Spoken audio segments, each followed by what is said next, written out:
maggalak at magsaya tayo, pagkat si Kristo'y nabuhay na. Purihin ang Diyos sa dakilang araw na ito, ating isigaw, Alleluia, Alleluia. Iwinaksi ang kasalanan, nalupig ang kamatayan, silayan natin ang pag-asa sa pagsilang ng bagong buhay. Magalak at magsaya tayo, pagkat si Kristo'y nabuhay na. Purihin ang Diyos sa dakilang araw na ito, ating isigaw, Alleluia, Alleluia. Sa ngalan ng Ama at ng Anak at ng Espiritu Santo. Amen. Sumainyo ang Panginoon. At sumainyo rin. Aminin natin ang ating mga kasalanan upang tayo ay maging marapat gumanap sa banal na pagdiriwang. Panginoong Jesus, binigyan mo kami ng bagong buhay. Panginoon, kaawaan mo kami. Panginoon, kaawaan mo kami. Panginoong Jesus, pinapatawad mo ang aming mga kasalanan. Kristo, kaawaan mo kami. Kristo, kaawaan mo kami. Panginoong Jesus, binabahagi mo sa amin ang iyong katawan at dugo sa Eucharistia. Panginoon, kaawaan mo kami.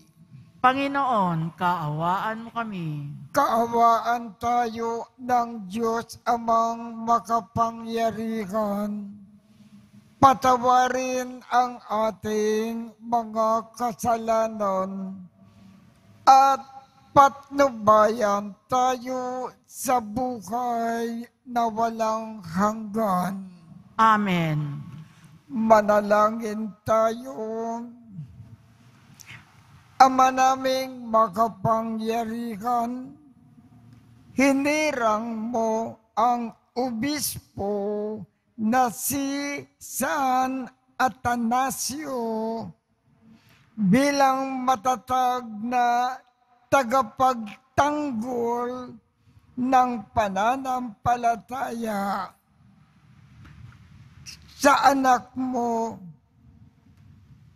na Diyos na totoo, sa pagkakamit namin ng kaalaman sa kanyang pinanindigan at sa kanyang pagmamalasakit sa aming kapakanan. Kami nawa ay walang hadlang na umunlad sa pagkakilala at pag-ibig sa iyo sa pamamagitan ni Jesucristo kasama ng Espiritu Santo magpasawalang hanggan. Amen. Magsiupo muna po ang lahat. Pagbasa mula sa mga gawa ng mga apostol. Noong mga araw na iyon, pinagpala ng Diyos si Esteban at pinuspos ng kapangyarihan Ano pa't gumawa siya ng maraming himala at kababalaghan sa harapan ng madla. Nakipagtalo sa kanya ang ilang kasapi sa sinagoga ng mga pinalaya na binubuo ng mga Hudyong taga-Sirene, taga-Alejandria, taga-Cilicia at taga-Asya. Ngunit wala silang magawa sa karunungan ni Esteban na kaloob ng Espiritu.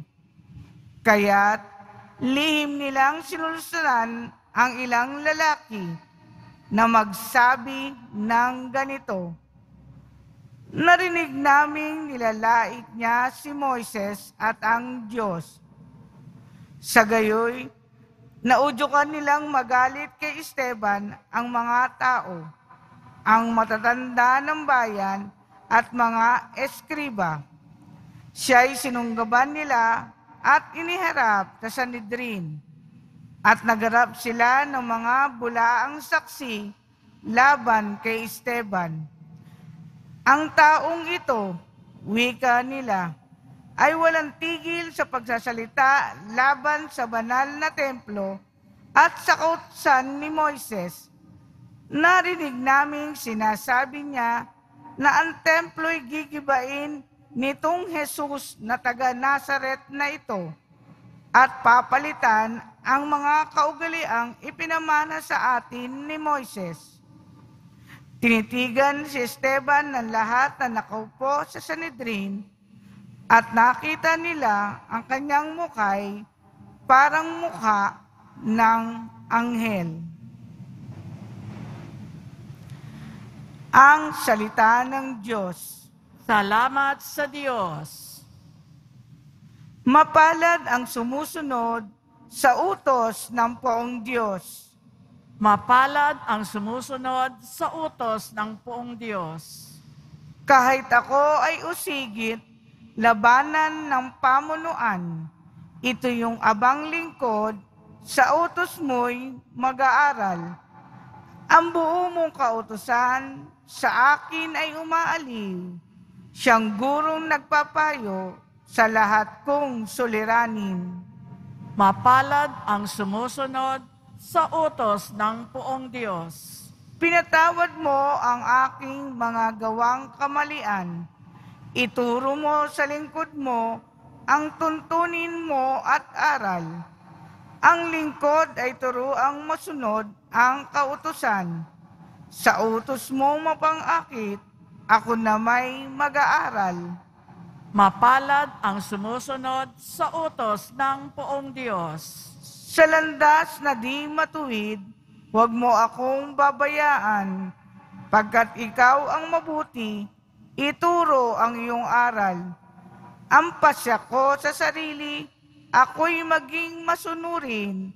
Sa batas mo, ang pansin ko, ay doon ko ibabaling.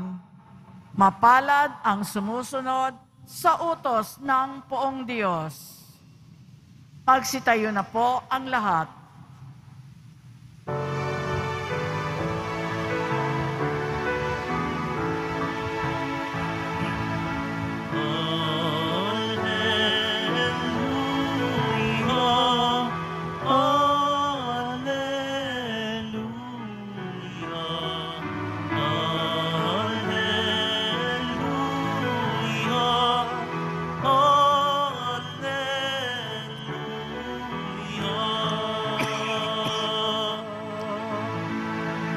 Ang tao ay nabubuhay sa salita ng may kapal na pagkaing kanyang bigay.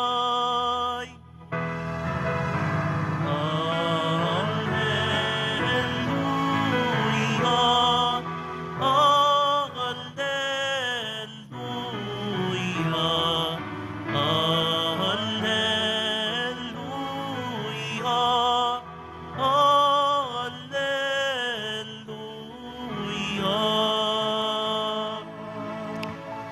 Sumainyo ang Panginoon. At sumayo rin Ang mabuting balita ng Panginoon ayon kay San Juan. papuri sa iyo, Panginoon. Kinabukasan, nakita ng mga taong nanatili sa ibayo ng lawa na naroon pa ang isang bangka.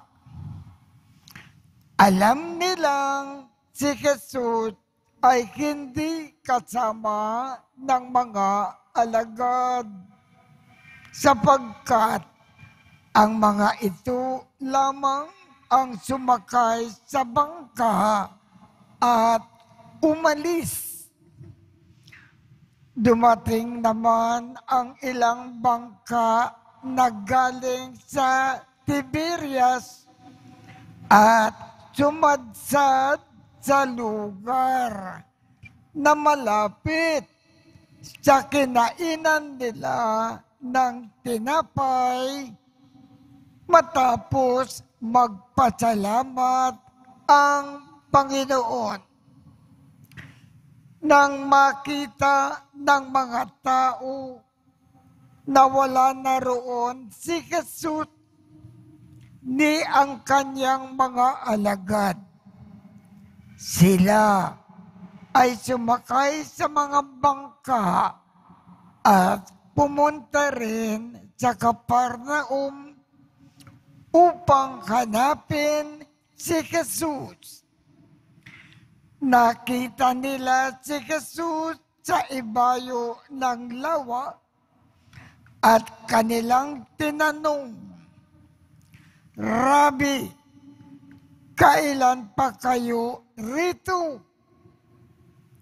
Sumagot si Jesus, sinasabi ko sa inyo, hinahanap ninyo ako. Hindi dahil sa mga kababalaghan na nakita ninyo, kundi dahil sa nakakain kayo ng tinapay at nabusog. Gumawa kayo hindi upang magkaroon ng pagkain na nasisira, kundi upang magkaroon ng pagkain na hindi nasisira at nagbibigay ng buhay na walang hanggan.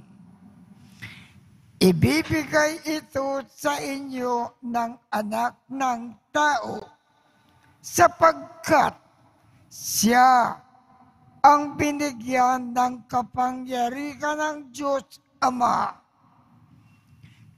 Kaya't siya ay tinanong nila, ano po ang dapat naming gawin upang aming maganap ang kalooban ng Diyos? Ito ang ipinagagawa sa inyo ng Diyos. Manalig kayo sa sinugo niya. Tugon ni Jesus. Ang mabuting balita ng Panginoon. Pinupuri ka namin, Panginoong Heso Kristo. Magsiupo ang lahat.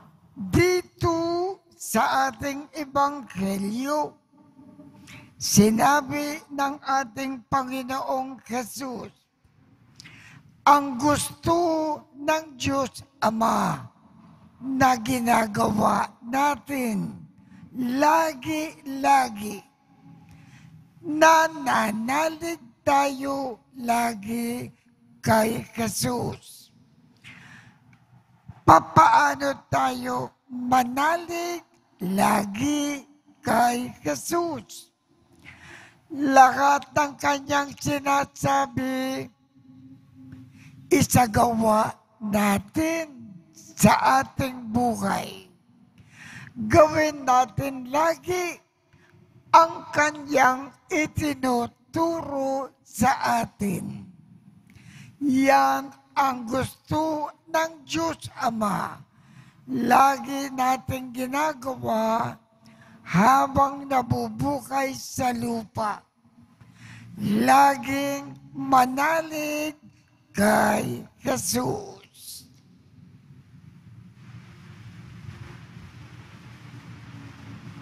Magsitayo na po ang lahat.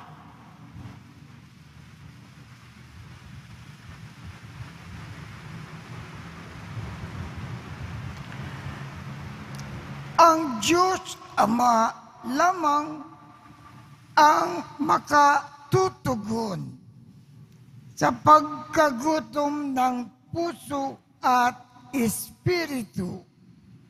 Kaya't ilapit natin sa Kanya ang ating mga pangangailangan. Ang ating tugon, panatilihin mo ang aming espiritu, O Panginoon. Panatilihin mo ang aming espiritu, O Panginoon. Ang simbahan naway pukawin sa mga kasapi nito ang pagkagutom at pagkauhaw sa tinapay ng buhay na walang hanggan. Manalangin tayo. Panatilihin mo ang aming espiritu, O Panginoon. Atin nawang maunawaan na ang mga kinasasabikan ng ating puso ay hindi matutugunan sa pamamagitan ng paghahanap ng makamundong tagumpay o kaginawaang dulot ng mga material na bagay. Manalangin tayo. Panatilihin mo ang aming espiritu, O Panginoon. Ang mga nagsasayang ng kanilang paghanahon sa paghahanap ng kaligayahan sa maling paraan, naway matagpuan ang tamang daan ng buhay. Manalangin tayo. Panatilihin mo ang aming espiritu, O Panginoon. Ang mga may sakit, naway makatanggap ng ginhawa at paglingap mula sa mga nangangalaga sa kanila. Manalangin tayo. Panatilihin mo ang aming espiritu, O Panginoon. Ang mga namayapa, naway makaisa ni Kristo sa bagong buhay na hatid ng muling pagkabuhay. Manalangin tayo. Panatilihin mo ang aming espiritu, O Panginoon. Ama naming makapangyarihan, ipinagkaloob mo sa amin ang tinapay mula sa langit bilang pagkain para sa aming paglalakbay. Patnubayan mo ang aming mga hakbang patungo sa daan ng katarungan at kapayapaan. Hinihiling namin ito sa pamamagitan ni Kristo na aming Panginoon. Amen. Magsiupo ang lahat.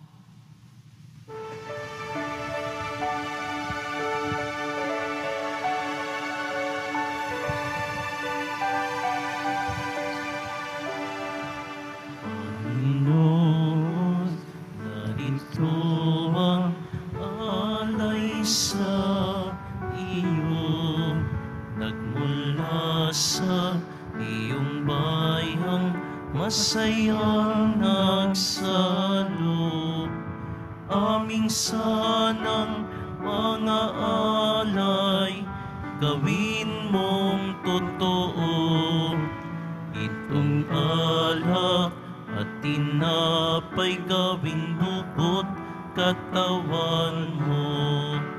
Panginoon, Panginoon, alay sa iyo ng iyong bayan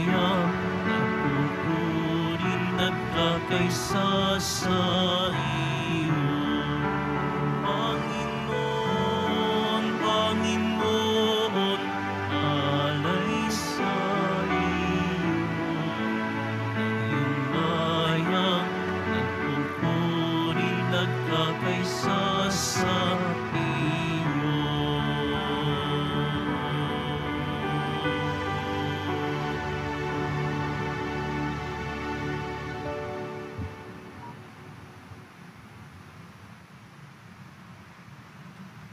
Magsitayo na po ang lahat.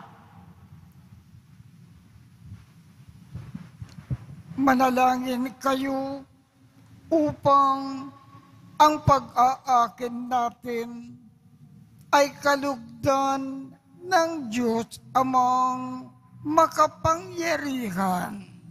Tanggapin nawa ng Panginoon itong paghahain sa iyong mga kamay sa kapurihan niya at karangalan sa ating kapakinabangan at sa buong sambayanan niyang banal. Ama naming lumikha, ngayon na ginugulitan namin si San Atanasio, kalugdan mo po ang aming mga alay sa iyo at amin nawang mapakinabangan ang walang alinlangang paninindigan sa iyong anak na siyang katotohanan at siyang wagas na sinasampalatayanan ng obispo na banal na aming pinararangalan sa pamamagitan ni Jesucristo kasama ng Espiritu Santo, magpasawalang hanggan. Amen. Sumainyo ang Panginoon. At sumayo rin. Itaas sa Diyos ang inyong puso at diwa. Itinaas na namin sa Panginoon. Pasalamatan natin ang Panginoong ating Diyos. Marapat na siya ay pasalamatan. Ama naming makapangyarihan, tunay ngang marapat na ikaw ay aming pasalamatan sa pamamagitan ni Jesucristo na aming Panginoon. Ngayon na si San Atanasio ay pinararangalan sa pamumuhay niyang totoong uliran at pagiging maaasahan sa panunungkulan. Kaya si Jesucristo na maaasahan sa katapatan ay inikakayag sa pangangasiwa sa sambayanan. Ang malasakit na mga ulirang tagapangasiwa noon ay nagpapatuloy magpa hanggang ngayon sa mga panalangin na kanilang iniuukol kaisa ng sambayanan mo na dito ay nagtitipon. Kaya kaisa ng mga anghel na nagsisiawit ng papuri sa iyo nang walang humpay sa kalangitan, kami ay nagbubunyi sa iyong kadakilaan. Santo, Santo, Santo, Panginoong Diyos ng mga hukbo, napupuno ang langit at lupa ng kadakilaan mo. Husana sa kaitaasan. Pinagpala ang naparirito sa ngalan ng Panginoon. Husana sa kaitaasan. Magsiluhod po ang lahat. Ama naming banal, ikaw ang bukal ng tanang kabanalan. Kaya't sa pamamagitan ng iyong Espiritu, gawin mong banal ang mga kaloob na ito upang para sa amin ay maging katawan at dugo ng aming Panginoong Jesu-Kristo. Bago niya pinagtiis ang kusang loob na maging handog, hinawakan niya ang tinapay, pinasalamatan kanya, pinaghati-hati niya iyon, iniabot sa kanyang mga alagad at sinabi, "Tanggapin ninyong lahat ito at kanin. Ito ang aking katawan na ikahandog para sa inyo."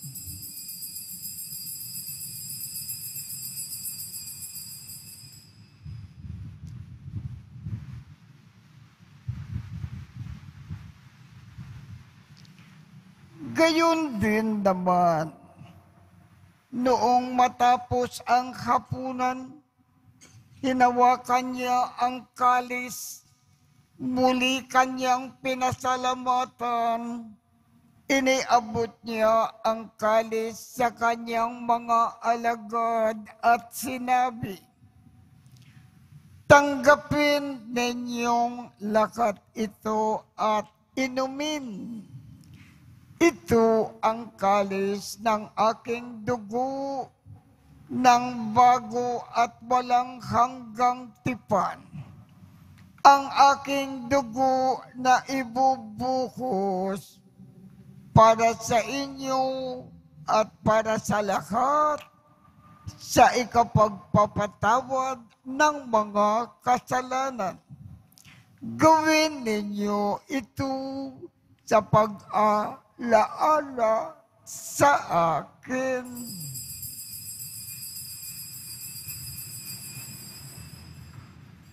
Magsitayo na po ang lahat.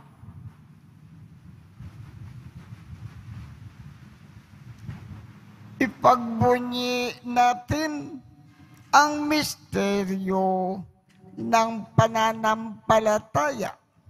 Si Kristo'y namatay, si Kristo'y nabuhay, si Kristo'y babalik sa wakas ng panahon. Ama, ginagawa namin ngayon ang pag-aalala sa pagkamatay at muling pagkabuhay ng iyong anak. Kaya't iniaalay namin sa iyo ang tinapay na nagbibigay buhay at ang kalis na nagkakaloob ng kaligtasan. Kami ay nagpapasalamat dahil kami ay iyong minarapat na tumayo sa harap mo para maglingkod sa iyo. Isinasamo namin kaming magsasalo-salo sa katawan at dugo ni Kristo ay mabuklod sa pagkakaisa sa pamamagitan ng Espiritu Santo. Ama, lingapin mo ang iyong simbahang laganap sa buong daigdig. Puspusin mo kami sa pag-ibig. Kaisa ni Francisco, aming Papa, Jose, aming Obispo, at ng Tanang Kaparian. Alalahanin mo rin ang mga kapatid naming nakimlay nang may pag-asa na sila ay muling mabubuhay. Gayon din ang lahat ng mga pumanaw. Kaawaan mo sila at patuloyin sa iyong kaliwanagan.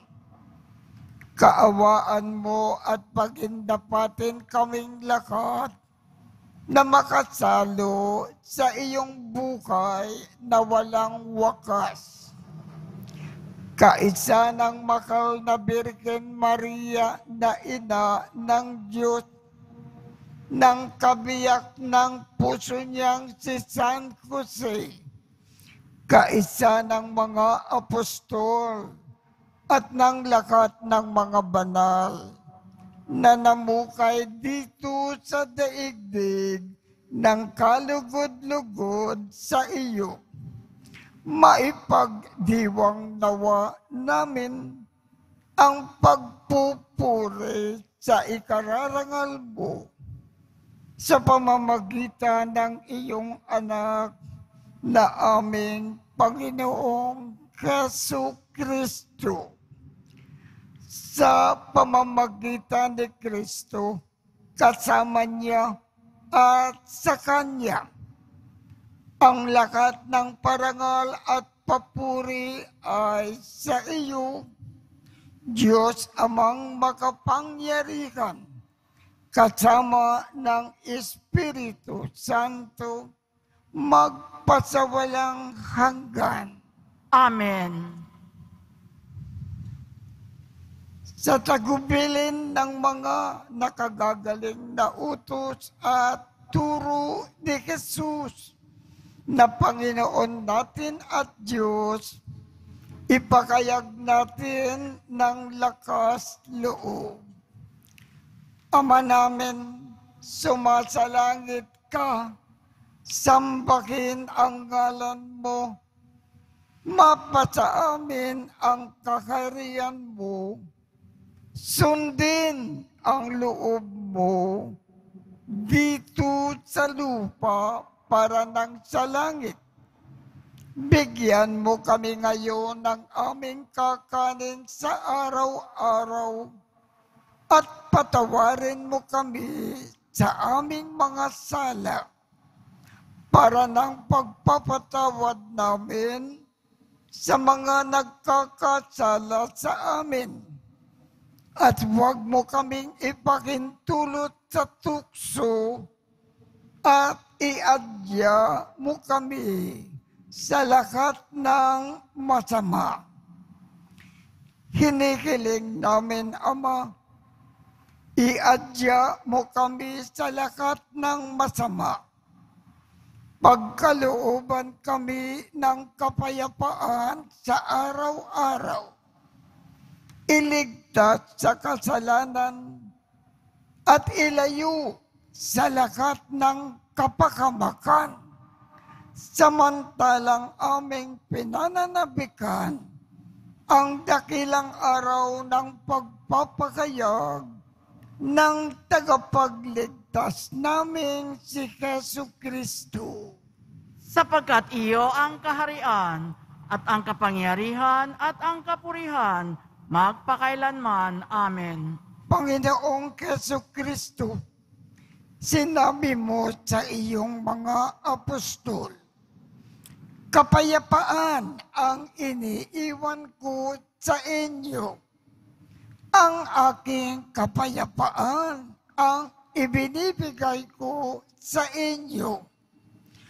Tungkayan mo ang aming pananampalataya at huwag ang aming mga pagkakasala.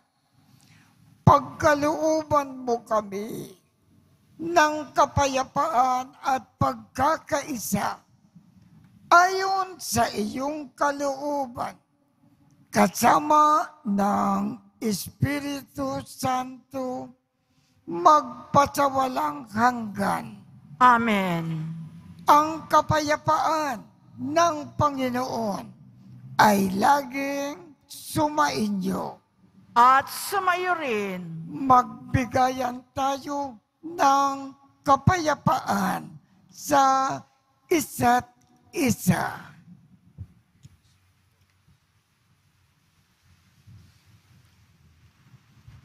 Kordero ng Diyos na nag-aalis ng mga kasalanan ng sanlibutan, maawa ka sa amin. Kordero ng Diyos na nag-aalis ng mga kasalanan ng sanlibutan, maawa ka sa amin. Kordero ng Diyos na nag-aalis ng mga kasalanan ng sanlibutan, ipagkaloob mo sa amin ang kapayapaan. Magsiluhod po ang lahat. Ito ang kordero ng Diyos. Ito ang nag-aalis ng mga kasalanan ng sanlibutan. Mapalad ang mga inaanyayakan sa kanyang piging. Panginoon, hindi ako karapat-dapat na magpatuloy sa iyo, ngunit sa isang salita mo lamang ay gagaling na ako.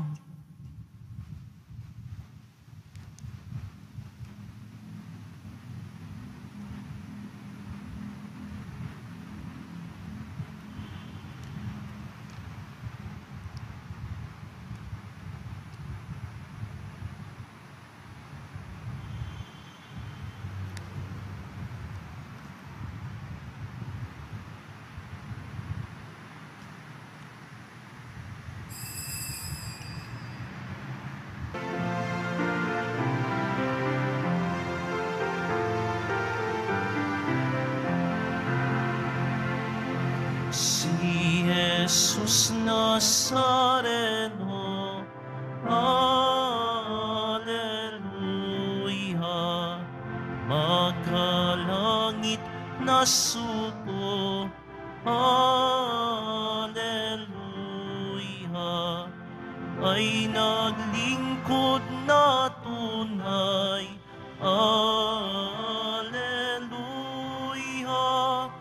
hanggang sa siya'y mamatay, Alleluia.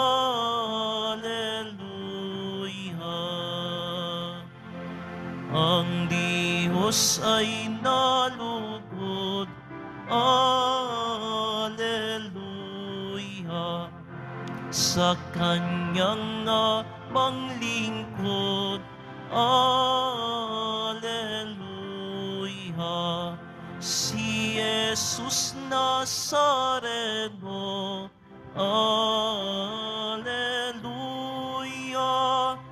hari ng buong mundo, Alleluia.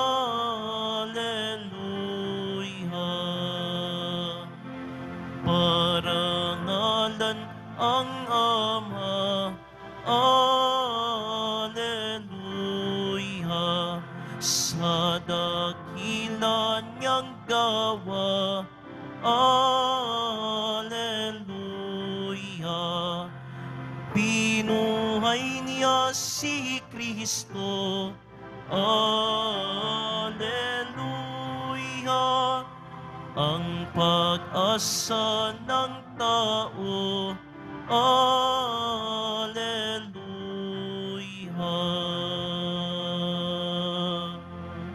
Manalangin Masayo po ang tayo.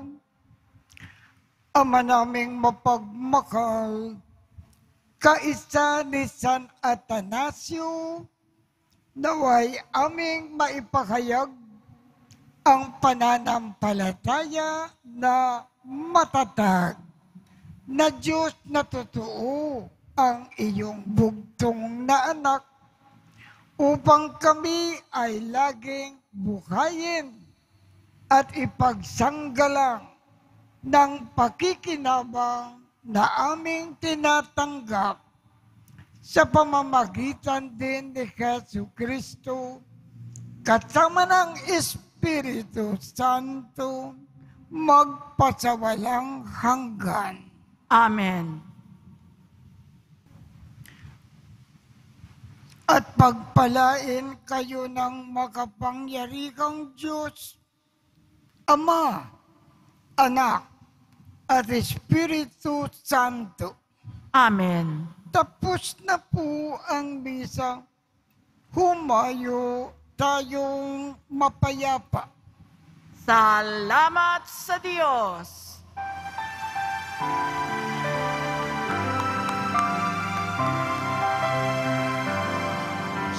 Padre Jesus Nazareno, sinasamba ka namin, pinipinto ka namin, aral mo ang aming buhay at kaligtasan. Sa Padre Jesus Nazareno, iligtas mo kami sa kasalanan. ang krus mong pinamatayan ay sagisag ng aming kaligtasan. Nuestro Padre Jesus Nazareno, dinarangan ka namin. Nuestro Padre